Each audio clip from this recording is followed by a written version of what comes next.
오늘 우리에게 주시는 하나님의 말씀 고린도후서 12장 7절에서 10절 말씀에서 보겠습니다. 고린도후서 12장 7절에서 10절 말씀입니다.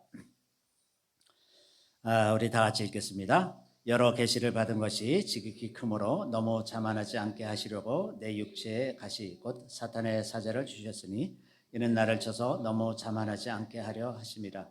이것이 내게서 떠나가게 하기 위하여 내가 3번 주께 간구하였더니 나에게 이르시기를 내 은혜가 내게 족하도다. 이는 내 능력이 약한 데서 온전하여짐이라 하신지라. 그러므로 도리어 크게 기뻐함으로 나의 여러 약한 것들에 대하여 자랑하리니 이는 그리스도의 능력이 내게 머물게 하려 함이라. 그러므로 내가 그리스도를 위하여 약한 것들과 능력과 궁핍과 박해와 권고를 기뻐하노니 이는 내가 약한 그때에 강함이라. 아멘. 저는 오늘 이 말씀으로 연약함을 자랑하라라는 제목으로 잠시 말씀을 나누고자 합니다. 오늘 본문의 맥락을 보면 바울이 이제 고린도에서 1년 6개월 머물면서 전도했습니다. 사도행전의 기록에 보면 바울이 1년 6개월 지낸 것은 가장 오랜 시간을 지냈다는 것으로 알 수가 있습니다. 그렇기 때문에 아마 고린도 교회는 그 다른 어떤 교회보다도 바울에게 각별했을 것이라고 생각이 됩니다. 그런데 이제 바울이 고린도 교회를 떠난 후에 교회가 여러 가지 문제에 부딪혔어요. 그 고린도 교회 소식을 들은 이 바울이 그들이 처한 여러 가지 문제에 대해서 일일이 답을 하면서 이제 편지를 썼는데 그것이 이제 고린도 전서죠. 고린도 전서를 보면 바울이 굉장히 격앙돼서 아주 좀 심한 말도 하고 이제 이러는 것을 볼 수가 있습니다. 근데 이제 그렇게 하고 나니까 바울이 또 걱정이 됐어요. 내가 너무 심하게 얘기했나. 그래서 마음이 참 불편하고 노심초사하는 그런 생각이 들었는데 이제 나중에 소식이 오기를 고린도 교인들이 바울의 편지를 받고 자기 마음대로 확 돌려서 이제 돌이키고 회개하고 다 회복이 되었다는 거예요. 그러니까 바울이 너무 기쁘잖아요. 그 노심초사했던 마음들이 이제 탁 풀어지면서 마음이 부드러워져서 이제 고린도 후서를 이제 쓰게 되는데 그래서 고린도 후서에 보면은 내가 사실은 이래서 이렇게 쓴 거야. 이런 투의 이야기가 많이 있습니다. 이게 이제 고린도 후서예요. 그래서 바울이 내가 어떤 마음으로 했고 그리고 이제 또 좀 너무 해서 좀 미안하다 이런 마음이 잘 드러나 있습니다. 그런데 사실 바울은 약점이 되게 많은 사람이었었어요. 첫째가 그는 그리 잘생긴 사람도 아니었고 그 말이 어눌해서 사람들한테 이렇게 확 관심을 끌만한 오늘날의 무슨 스타 같은 그런 사람이 아니었다고 하는 거예요. 게다가 그는 12제자 중에 한 사람도 아니었습니다. 오히려 예수를 핍박하던 사람이지 않았었습니까? 그러니까 예수께서 이 땅에 살아계시는 동안에 그들을 사도로 삼은 적도 없었어요. 근데 바울은 자기 스스로를 사도라고 치겠습니다. 왜? 예수님이 이렇게 말씀하셨으니까 자기를 사도라고 이렇게 치겠어요. 바울이 하는 일의 열매를 보는 사람들은 그가 사도라는 것을 인정할 수 있었지만 형식주의를 좋아하는 사람들은 그가 사도라는 것을 인정하기를 참 싫어했습니다. 게다가 이 사람은 다른 사도들과는 달리 스스로 생업을 가지고 돈을 벌면서 그런 선교의 일을 했단 말이죠. 그러니까 일반인들이 보기에 특히 형식주의에 빠져 있는 사람들이 보기에는 사도가 아니니까 자기가 돈 벌어가면서 저러고 있지. 사도는 왜 다른 베드로와 같은 사도들처럼 교회에서 나는 것을 먹지 않느냐. 이제 이런 일을 하면서 이런 이야기를 하면서 그 바울의 사도된 권위를 허물고 있었다고 하는 것입니다. 그렇기 때문에 고린도 후서에 보면 이 자기의 사도가 된 것에 대한 변명을 하는 그런 내용들이 좀 있습니다. 좀 있다고 하는 것은 약간 변화하는 듯이 얘기하는 거예요. 자기가 자기 자신을 변명하는 말을 하려다가 이거 좀 너무하다 해서 중간에 딱 멈추는 것이 이제 고린도후서 12장 1절에 나옵니다. 고린도후서 12장 1절에 보면 자기가 셋째 하늘에 올라갔던 경험, 하늘은 세 개로 되어 있잖아요. 우리가 살아가는 이 하늘과 악한 영들이 있는 하늘 그리고 하나님께서 계신 하늘. 그래서 세 번째 하늘은 하나님께서 계신 것입니다. 바울이 거기까지 끌려가서 말할 수 없이 많은 계시를 받았는데 그거를 얘기하려다가 스톱했어요.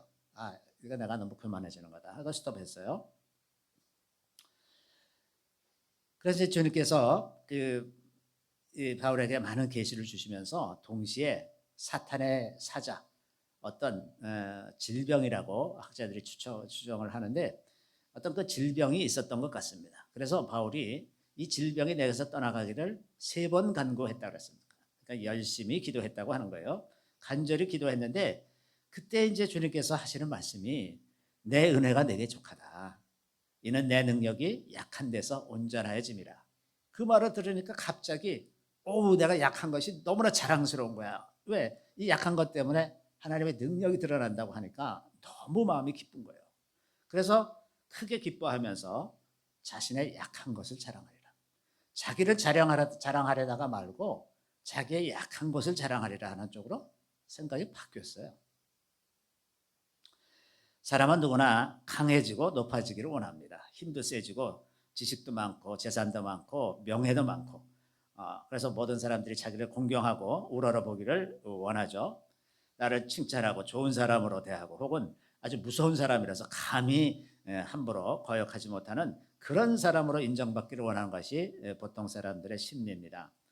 아무도 나를 함부로 대하지 않기를 바라면서 삽니다. 그리고 세상에 심지어는 나를 중심으로 돌아가기를 바라는 사람들이 많이 있습니다. 그렇게 되지 않는 모든 것, 내 마음대로 내 생각대로 되지 않는 모든 것이 다 연약함이라고 말할 수가 있습니다. 내가 강했더라면, 내가 좀 더 존귀하고 무서운 사람이었다면 그 사람들이 나를 좀 잘 대하고 무서워하고 내 말을 잘 듣지 않았을까 이런 생각을 하는 거죠. 이렇게 해서 자기가 자신의 연약함을 알게 되는 순간이 올 때 사람들은 그 연약함을 감추기 위해서 상대를 공격하기도 하고 상처를 주기도 하고 거짓말하기도 하고 자신에 대해서 과장된 말을 하기도 하고 이런 일들을 하는 거죠. 그렇기 때문에 사람들은 자신의 연약함이 드러나지 않게 하기 위해서 굉장히 노력을 많이 합니다. 우리 속담에 병은 소문내라고 하는 말이 있어요. 병을 자꾸 소문내야 이제 여러 가지 경험을 가진 사람들이 이제 자기 경험을 얘기해서 이제 지혜를 얻어서 병을 고칠 수 있다. 이제 이런 취지로 병을 소문내라고 했는데, 근데 오늘날에는 세상에서 낙오자가 되고 조롱받는 아주 지름길 같은 것이 되는 거죠. 그래서 사람들이 다 자기의 병을 숨기고 남한테 얘기하지 않으려고 하는 그런 분위기가 지금 형성되어 있죠.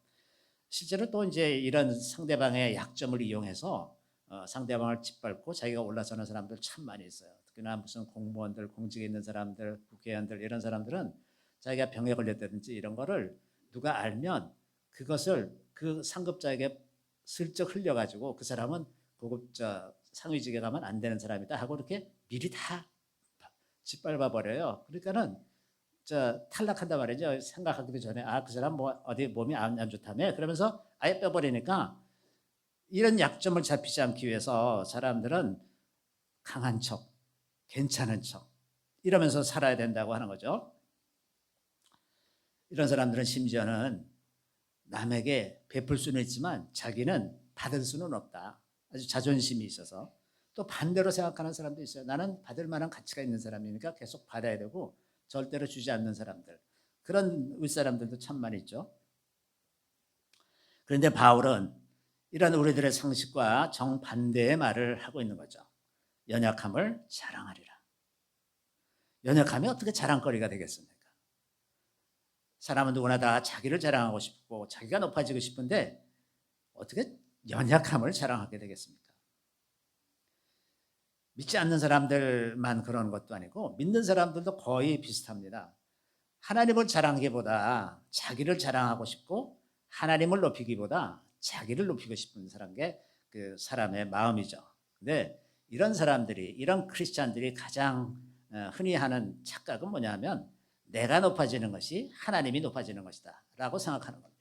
내가 잘 되면 하나님의 영광을 받을 것이다. 이런 착각을 갖고 있기 때문에 다 크리스찬이면서도 자기가 높아지기를 기대하고 있다고 하는 것입니다. 이렇게 자기가 높아지는 것이 인간의 본성일진데 그 본성 안에는 근원적인 죄가 있습니다. 그래서 이 바울과 같이 나의 연약함을 자랑하리라 이렇게 말하는 사람은 이 본성을 거스르는 사람이죠. 죄를 거슬러서 진정으로 하나님이 높아지기를 원하는 사람이 아니라면 발과 같이 이런 말을 하기가 참 어려운 거죠. 그런데 성경의 원리는 뭐냐면 우리를 통해 하나님이 높아질 때 하나님이 우리를 높이신다고 하는 겁니다. 하나님이 우리를 높이신다는 거예요. 그 높이는 것이 반드시 이 땅에서나 혹은 우리가 살아있는 동안을 의미하는 것만은 아니다. 다시 말해서 우리가 사는 동안에 우리를 꼭 높이신다는 보장은 하나도 없습니다. 그런데 분명한 것 하나가 있는데 아주 영원한 진리로 있는 것은 우리가 하나님을 높일 때 하나님께서 우리를 영원한 하나님 나라에서 반드시 높이실 것이라고 하는 것입니다. 그래서 베드로전서 5장 6절에 보면 그러므로 하나님의 능하신 손 아래에서 겸손하라. 때가 되면 너희를 높이시리라. 때가 되면 높이시리라. 때가 되면 하나님께서 우리를 높이실 것처럼 100% 확실한 이야기입니다. 다윗은 믿음의 사람이었죠. 골리앗을 죽인 일로부터 시작해서 많은 블레셋과의 전쟁에서 다 이기고 항상 믿음으로 승리했습니다. 그리고 사울이 끈질기게 추적해서 그를 죽이고자 했는데 그것을 믿음으로 다 이겨내고 사울을 죽일 수 있는 기회들도 다 포기하고 하나님의 기름 부음 받은 자를 해하지 않겠다고 이제 그렇게 해서 많은 사람들에게 그 국민들에게 바울은 믿음의 사람이다 이렇게 다 알려졌어요. 그래서 이제 마침내 왕이 되고 왕으로서 권세를 누리며 평안한 삶을 살고 있던 그런 때에 남의 아내 우리아의 아내 밧세바와 간음하고 임신을 하게 되니까 그것을 감추기 위해서 우리아를 죽이지 않았습니까? 근데도 다윗이 그것을 회개할 생각이 하나도 없었어요. 어떻게 해서든지 덮고 싶었는데 나단 선지자가 와서 그것을 낱낱이 까발렸어요. 그러니까 평생 살아오면서 하나님의 아들이라고 아주 자기 스스로도 자부심을 가지고 하나님을 높이며 살던 이런 사람이 어느 날 갑자기 세상에 보통 사람만도 못한 살인과 간음의 죄를 저지른 가장 추악한 인간으로 추락했잖아요. 하나님이 나단을 통해서 그 얘기만 좀 하지 않았었으면 그 슬쩍 좀 얘기해 주셨으면 좋았을 텐데 그냥 다 까발리셔가지고 세상이 다 알게 됐단 말이죠. 얼마나 수치스럽겠습니까? 인생이 아주 완전히 나락으로 떨어진 그때 다윗이 하나님의 하시는 일에 대해서 저항하지 않습니다. 만물의 찢기같이 된 그 순간에 다윗이 이렇게 기도합니다. 내가 주께만 범죄하여 주의 목전에 악을 행하였사오니 주께서 말씀하실 때에 의로우시다 하고 주께서 심판하실 때에 순전하시다 하리이다. 내가 죄악 중에서 출생하였으며 어머니가 죄 중에서 나를 잉태하였나이다. 여기 내가 주께만 범죄하여 죄의 목전에 악을 행하였사오니 이 말은 무슨 말이냐 하면 내가 한 죄의 본질은 하나님을 거스른 것입니다. 이 얘기를 하는 거예요.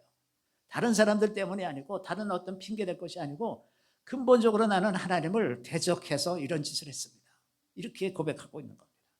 내가 하나님께만 범죄해서 이런 일을 했습니다.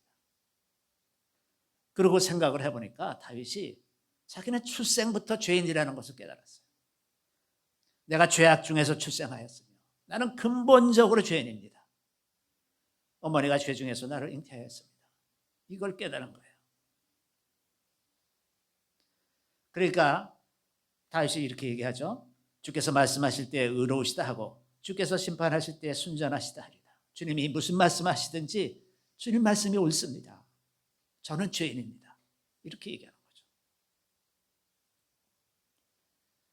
이렇게 믿음으로 승승장구하던 다윗이 어느 날 한순간에 이렇게 무너져 내렸을 때 그 자신의 그 죄성을 대면하게 됐을 때 자신의 죄가 얼마나 크며 그를 용서하시는 하나님의 은혜는 얼마나 더 큰 것인지 아주 깊이 깨닫게 되죠. 이 사건 이후에 다윗의 삶은 완전히 다른 종류의 삶을 살게 됩니다.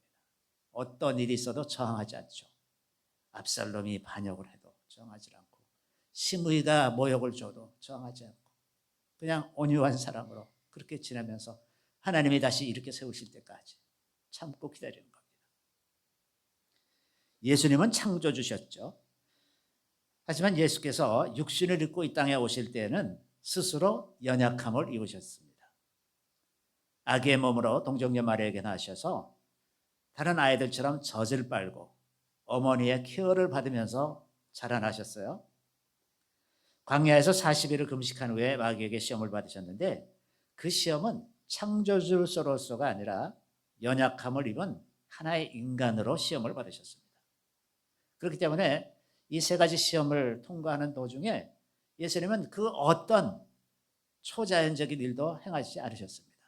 예수님이 그럴 능력이 없었습니까? 오병이어와 같이 돌을 떡으로 만드는 거 얼마든지 할 수 있죠. 성전에서 뛰어내리면 안전하게 천사들이 보여주실 것이다. 얼마든지 할 수 있습니다. 다 할 수 있지만 예수님은 한 번도 그런 일을 하지 않으시고 다만 하나님의 말씀으로 사탄을 물리치곤 했었습니다. 예수님은 자신의 연약함을 그대로 드러내어서 다른 사람들이 그 길을 따라올 수 있도록 그렇게 한 것이 아니겠습니까? 또 예수님은 머리 둘 것도 없이 방방곡곡을 다니면서 복음을 전하셨는데 거처도 일정하지 않았고 일정도 짜진 바가 없습니다. 당시에 랍비들은 어떤 거처를 가지고 있고 제자들이 그 집으로 와서 배우곤 했습니다. 그러니까 거처가 없다는 것은 랍비로서의 기본적인 자격도 없다는 것입니다. 그런데도 예수님께서 그렇게 사셨음에도 불구하고 당대의 모든 지도자들과 유대인들은 거의 모두 예수님께 등을 돌렸죠. 그래서 그는 배척당하고 송해당한 분입니다. 심지어 그가 체포될 때 제자들마저 다 예수님을 버리고 도망가지 않았습니까? 그가 체포되는 순간에 베드로가 종의 귀를 칼로 잘랐을 때 예수님이 이렇게 말씀하셨어요. 내가 12영이나 되는 천사를 보낼 권한이 없는 줄 아느냐. 주님은 수많은 천군 천사를 부르실 힘이 있는 분이었지만 연약하게 체포되고 십자가에서 죽음을 당하셨단 말입니다. 어느 날 예수님이 떡 5개와 물고기 2마리로 5,000명을 먹이신 날이 있었어요. 그 다음 날 유대인들이 다시 예수님을 찾아서 왔습니다. 그래서 많은 유대인들이 또 뭔가 먹을 것이 있지 않을까 해서 왔는데 그 사람들을 모아놓고 예수님은 이 말씀만 하셨어요. 나는 생명의 떡이니 내게 오는 자는 결코 줄이지 아니할 터이요 나를 믿는 자는 영원히 목마르지 아니하리라. 이런 종류의 설교를 아주 장시간 합니다. 이게 요한복음 6장에 기록되어 있는데 그러니까 사람들이 그 설교를 듣다가 이게 무슨 소리야, 왜 떡은 안 주고 저런 얘기만 하고 있는 거야, 그러고서 다 떠나갔습니다. 근데 만약에 예수님이 이 둘째 날에도 오병이어와 같은 기적을 행하셨다고 생각해 봅시다. 그럼 어떻게 됐을까요? 또 그 다음 날도 했다고 생각해 보세요. 어마어마한 일들이 일어나지 않았겠어요? 수많은 사람들이 예수님을 따르고 그가 아주 위대한 지도자로 칭송받지 않았을 겁니까? 이런 연약함에 예수님은 자기 스스로를 가두고 계셨어요. 예수님이 또 이런 말씀도 하셨죠. 나는 마음이 온유하고 겸손하니 나의 멍에를 메고 내게 배우라. 그리하면 너희 마음이 쉼을 얻으리니. 그런데 만약에 예수님이 천사를 임의로 부려서 예수님이 체포되는 것을 막을 수가 있었더라면 또 오병이어의 기적을 날마다 행해서 사람들로 하여금 다 예수님을 따르게 만들었다면 예수님이 과연 이런 말씀을 하실 수가 있었겠습니까? 나는 온유하고 겸손하니. 이런 말을 할 수 있었겠어요? 안 되잖아요. 성경에서 그 온유하다는 것은 우리 세상 사람들이 생각하는 온유함과 좀 다릅니다. 하나님과 사람 앞에서 자기의 의를 주장하지 않는 것이 온유함입니다. 히브리어로는 아나바라고 하는데 이 어원이 아니에요. 아니는 가난하다라는 말이죠. 가난하고 겸손하다 이런 말입니다. 이 가난한 것은 우리가 가진 근본적인 연약함 중에 하나죠. 가난하면 참 무력해집니다. 이런 결핍이 있다고 하는 말입니다. 또 겸손하다는 것은 무슨 뜻이냐면 다른 사람들 앞에서 자기를 낮추는 것. 세상은 그렇게 이야기하지만 이것은 성경적인 겸손이 아닙니다. 성경적인 겸손은 하나님 앞에서 자기 자신이 어떤 존재인지를 아는 것을 겸손이라고 말합니다. 그렇기 때문에 겉으로는 겸손해 보이는 사람들 중에 교만한 사람들도 많이 있고, 겉으로는 겸손한 것 같지 않은데 겸손한 사람들이 많이 있습니다. 왜? 세상과 다른 시각으로 하나님이 보고 계시기 때문에 그렇습니다. 그래서 겸손은 내가 하나님의 피조물이고 도저히 구원받을 수 없는 죄인인데 오직 예수 그리스도의 은혜로 구원받은 하나님의 자녀다. 이것을 아는 것이 겸손입니다. 이걸 모르는 사람들은 아무리 겸손해 보여도 겸손하지 않은 거죠. 그래서 이 겸손과 온유는 연약함을 인식하고 받아들인 결과로 생겨나는 겁니다. 예수님이 나는 마음이 온유하고 겸손하니 이렇게 말할 때 그 바탕에는 뭐가 있냐면 연약함이 있는 겁니다. 연약함을 알 때에만 비로소 겸손할 수 있고 온유해질 수가 있다고 하는 겁니다. 모세는 당대의 가장 온유한 사람이었죠. 그래서 성경이 모세에 대해서 이렇게 얘기합니다. 이 사람 모세는 온유함이 지면의 모든 사람보다 더하더라. 이런 말씀이 기록되어 있는데 이 말씀이 기록된 배경은 아론과 미리암이 이제 모세가 구스 여자를 아내로 취한 것에 대해서 모세를 비방하기 시작했어요. 그랬는데 아론과 미리암이 뭐라고 모세에게 얘기하냐면 하나님께서 모세 너하고만 얘기하셨느냐? 우리하고도 얘기하지 않았느냐? 우리도 다 하나님의 백성들이고 우리도 다 하나님이 직접 말씀하시는 사람인데 왜 너만 그렇게 잘난 척하냐? 이제 이런 비난을 한 거죠. 그랬는데 이 본문에 보면 민수기 12장 본문에 보면 모세가 아무 얘기 안 합니다. 이런 반구 얘기하지 않아요. 그랬더니 하나님께서 개입하셨어요. 그 시간이 얼마나 지났는지는 모르지만 모세가 잠잠하고 있었더니 하나님께서 아론과 미리암, 모세를 불러서 그 중에서 아론과 미리암을 따로 불러내서 이렇게 말씀하십니다. 너희 중에 선지자가 있으면 내가 꿈이나 환상으로 말을 하지만 모세는 내가 대면하여 명백하게 말하고 은밀한 말로 하지 않으며 심지어 모세는 나의 형상을 본 사람이다. 그런데 어찌하여 너희가 교만하게 모세를 비난하느냐? 하나님이 개입하셨어요. 그러고서 하나님이 진노하시면서 그들에게서 떠나니까 미리암이 그 자리에서 나병이 걸렸죠. 모세가 자기를 높이려고 애쓴 그런 흔적이 전혀 없습니다. 그래서 온유한 거예요. 사람을 높이고 낮추는 것은 다 하나님의 고난입니다. 하나님께서 높이면 높아지는 것이고 낮추면 낮아지는 것입니다. 사람이 스스로의 가치를 높이려고 노력할 필요가 없습니다. 간혹 우리가 남몰래 지은 죄가 세상 앞에 드러나면 어쩌나 하는 걱정이 될 때가 있지 않습니까? 저는 종종 그런 적이 있었어요. 그러면 너무 수치스러울 것 같아. 사람들이 나를 아주 하찮게 볼 것 같고 아주 부끄러움을 겪을 것 같은데 하나님이 그렇게 하시면 할 수 없다. 내가 그런 사람인 걸 어떻게 하냐. 이렇게 일단 나를 낮출 수 있다는 것을 받아들이기 시작하면 그 다음부터는 아예 그렇게 낮춰지는 일은 아예 할 생각을 안 하는 거예요. 왜? 나를 낮추시면 나를 다 드러내시면 다윗을 드러내시는 것처럼 다 드러내시면 내가 너무 수치스러움을 당할 것 같으면 아예 안 하면 돼요. 그죠? 모세의 온유함은 자신의 연약함을 인식하고 그 안에 머문 결과입니다.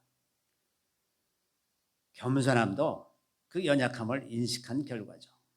이런 인식은 일시적으로 지나가는 것이 아니라 뼈에 뿌리 박혀야 되는 것입니다. 그래서 우리 전 존재가 진실로 하나님 앞에서 아무것도 아니고 무가치한 존재라는 것, 오직 하나님의 은혜로만 산다는 것을 깊이 인식하면 인식할수록 그 연약함을 알게 되고 연약함을 드러내고 우리의 연약함을 위해서 하나님 앞에 호소할 때 하나님께서 그 연약함을 통해서 일하신다고 하는 겁니다. 우리가 연약하지 않다면 하나님을 의지하지 않습니다. 하나님을 의지한다는 것은 우리 자신의 연약함을 인정하고 그의 도우심으로 살겠다고 하는 결심입니다. 엘가나의 아내 한나는 아이가 없어서 그 첫 브릿나에게서 많은 조롱과 수치를 당했죠. 그래서 그 마음이 너무나 원통하고 비통했습니다. 아이를 낳지 못하는 연약함, 그로 하여금 아주 비통하게 기도를 하도록 만들었는데 어느 날 이제 성막에 가서 기도하기를 아들을 주시면 내가 그를 나신으로 하나님께 드리겠습니다. 그래서 아주 간절히 기도했어요. 이 한나가 얼마나 간절하게 기도했는지 제사장 엘리가 그 여인을 보고 있다가 왜 아직도 이렇게 술을 마시느냐, 술 좀 그만 마셔라, 그렇게 말할 정도로 술 취한 것처럼 그렇게 막 기도하고 있었어요. 그랬는데 이 기도를 다 마친 후에 성경에 뭐라고 기록되어 있냐면 그의 얼굴에 다시는 근심빛이 없었다. 이제 완전히 마음의 평화를 얻었습니다. 그러고 나서 마침내 사무엘을 낳았고 사무엘을 하나님께 바친 후에 세 아들과 두 딸을 낳았다고 기록하고 있습니다. 한나의 연약함, 아기를 못 갖는 이 연약함이 위대한 지도자 사무엘을 낳는 기회가 되었던 것입니다. 이 연약함과 결핍은 하나님께서 우리를 다루시는 방법입니다. 하나님은 연약함을 통해서 우리를 더 견고한 믿음으로 이끌어 가십니다. 하지만 사람들은 조급해서 하나님의 때를 기다리지 못하고 자기 스스로 자기의 존재 가치를 높이려고 합니다. 여러분, 양화진 그 선교사 묘지에 가보면 허망하게 뭐 한 달 있다가 1년 지나서 뭐 별 일도 못하고 그 풍토병으로 돌아가신 분들이 굉장히 많잖아요. 그런 사람들을 생각할 때마다 그 본인들은 어떻게 생각했을까? 그것을 이렇게 허망하게 내가 큰 꿈을 품고 뭔가 일을 하기 위해서 왔는데 하나님이 이렇게 1년 뭐 1개월 이렇게 다 데려가시고 나면 너무 허망한 것 아닌가 이렇게 생각을 했겠는데 이제 그가 죽고 난 후에 그들이 죽고 난 후에 한참 100년이나 지나서도 아직도 그런 사람들은 우리에게서 칭송을 받고 그들이 한 일에 대해서 감사함을 받는 그런 사람들이 됐잖아요. 우리 당대는 알 수 없었어도 하나님은 반드시 그것을 갚으시는 하나님이시라는 겁니다.